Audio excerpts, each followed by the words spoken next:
మీద గత 40 ఏళ్ల నుంచి నివాసం ఉంటున్నటువంటి వివిధ రకాల పేదలు ఉన్నారు. ముఖ్యంగా దీంట్లో దళితులు, బీసీలు ఎక్కువగా నివసిస్తూ ఉన్నారు.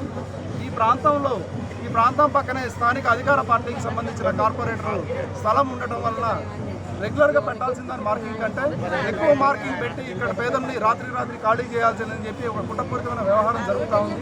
ఇది నిజంగా 40 ఏళ్ల నుంచి ఈ ప్రాంతాన్ని నమ్ముకొని ఇక్కడ నివసిస్తున్నటువంటి దళితులు, ఈ పేదలు ఎవరైతే ఉన్నారో వీళ్ళకి ఒక ప్రత్యామ్నాయం చూపించకుండా, ఒక నోటీసులు ఇవ్వకుండా రాత్రి ఇక్కడ ఇల్లు ఖాళీ చేయాలి అని చెప్పి దౌర్జన్యపూరితమైనటువంటి చర్యని భారతీయ జనతా పార్టీ తరఫు నుంచి మేము ఖండిస్తూ ఉన్నాము.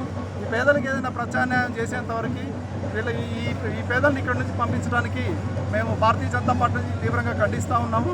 ఇదే కనుక జరిగితే ముందు మంత్రి గారి కార్యాలయాన్ని, కలెక్టరేట్ కార్యాలయాన్ని ఇక్కడ స్థానికులతో పెద్ద ఎత్తున ముట్టడించి ధర్నాలు చేయాల్సిన పరిస్థితి ముందు ఉంటుంది.